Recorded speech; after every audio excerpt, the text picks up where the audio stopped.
Halo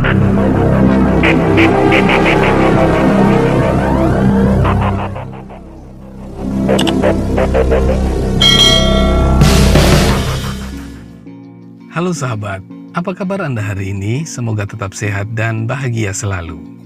Kembali lagi saya hadir untuk berbagi cerita soal kisah-kisah unik namun nyata terjadi.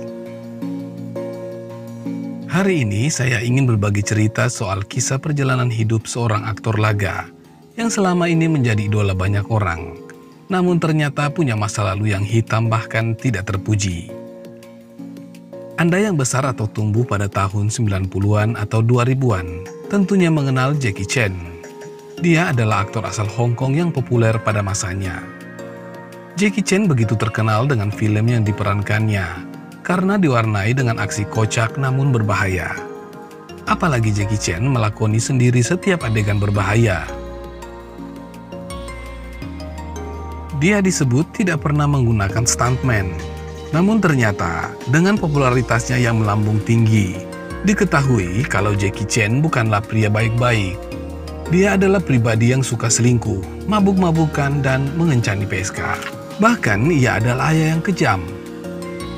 Jace, anaknya pernah didorong hingga tubuhnya membentur sofa. Jackie Chan mengakui semua perbuatannya itu dalam biografinya Never Grow Up. Dalam buku yang diluncurkan dalam bahasa Inggris ini, Chan menceritakan bagaimana dirinya memiliki kehidupan yang kelam. Dia menceritakan di awal kesuksesannya dalam film laga, dia menjadi artis dengan kehidupan yang penuh dengan foya-foya. Jackie Chan juga doyan mabuk-mabukan, tak kenal siang ataupun malam.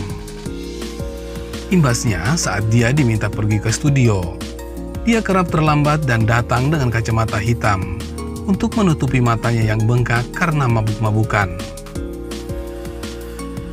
Tak hanya mabuk-mabukan, Jackie Chan sering menghabiskan malamnya dengan mengunjungi lokalisasi. Hingga dia mengenal Number 9, sebutan untuk seseorang di lokalisasi tersebut. Semenjak mengenal Number 9, Jackie Chan tak ingin melewatkan satu malam pun tanpa bersenang-senang dengan perempuan tersebut. Namun, Jackie Chan akan berubah saat berada di rumah. Pria yang kini berusia 64 tahun itu menjadi pribadi yang tak terkendali dan pemarah. Dia mengaku menyesal dengan semua sikap buruknya tersebut. Diketahui, pria kelahiran Hong Kong itu memulai karirnya sebagai stuntman. Dia diminta oleh seorang sutradara untuk melompati pagar balkon yang tinggi, lalu menjatuhkan diri, salto, dan kemudian mendarat dengan sempurna. Dalam adegan itu, Jackie Chan melakukannya tanpa matras. Tapi bukannya merasa kesakitan dan ingin berhenti. Dia bersikeras untuk mengulangi gerakan itu untuk kedua kalinya. Hari itu adalah hari di mana Chan memulai karir sebagai aktor laga, yang saat ini ia begitu dipuja oleh pecinta film. Setelah adegan stuntman itu, Chan ditawari peran utama dalam film kungfu. Tetapi saat itu, Bruce Lee adalah aktor yang tidak bisa ditandingi ketenarannya dalam dunia kungfu. Hingga tahun 1973, setelah Bruce Lee meninggal, Chan menandatangani kontrak dengan Loewe Motion Picture Co., studio yang membuat Lee terkenal. Tetapi perusahaan ternyata hanya menginginkan dia menjadi replika sang superstar yang meninggal itu. Chan sempat bermain di beberapa film, salah satunya New Fist of Fury pada tahun 1976, yang mana Chan berlakon sebagai seorang pembunuh berdarah dingin, penuh amarah dan dendam. Tetapi film-film itu gagal, semua menemui nasib yang sama, hingga Chan dianggap sebagai racun box office. Suatu saat, produser independen, Eng Si-yuen bertanya kepada Chan apa yang sebenarnya ingin dia lakukan. Disebutkan, Bruce Lee akan berteriak dan mengaum sambil bertarung untuk menunjukkan kekuatan dan kemarahannya. Tetapi Jackie Chan lebih suka menangis.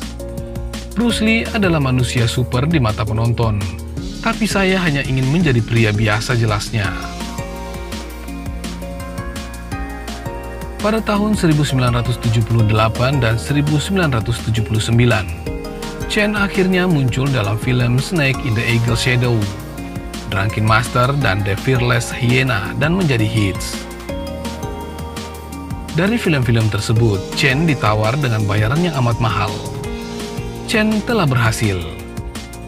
Dia telah bangkit dari stuntman yang dibayar dengan $5 Hong Kong per hari, menjadi aktor dengan bayaran tertinggi kelima di dunia pada daftar Forbes tahun 2018. Bayarannya sekitar $45,5 juta Hong Kong. Jackie Chan lahir pada tanggal 7 April 1954 di Hong Kong dengan berat 5,4 kg. Seperti kebanyakan orang di Hong Kong, orang tuanya datang sebagai pengungsi akibat perang sipil di Cina. Ayahnya seorang juru masak di konsulat Prancis, tempat ibunya bekerja sebagai pembantu. Di sekolah, Chen kerap diganggu oleh teman-temannya, hingga ia mendapat julukan Cannonball. Menyadari bahwa Chen memiliki stamina yang kuat daripada nilai akademiknya, orang tuanya kemudian memasukkannya ke sekolah kungfu di bawah kungfu master Yu Jim Yun. Tetapi Chen adalah bocah yang sulit diatur. Setelah ayah dan ibunya pindah ke konsulat Amerika Serikat di Australia, Chen ditinggal sendirian.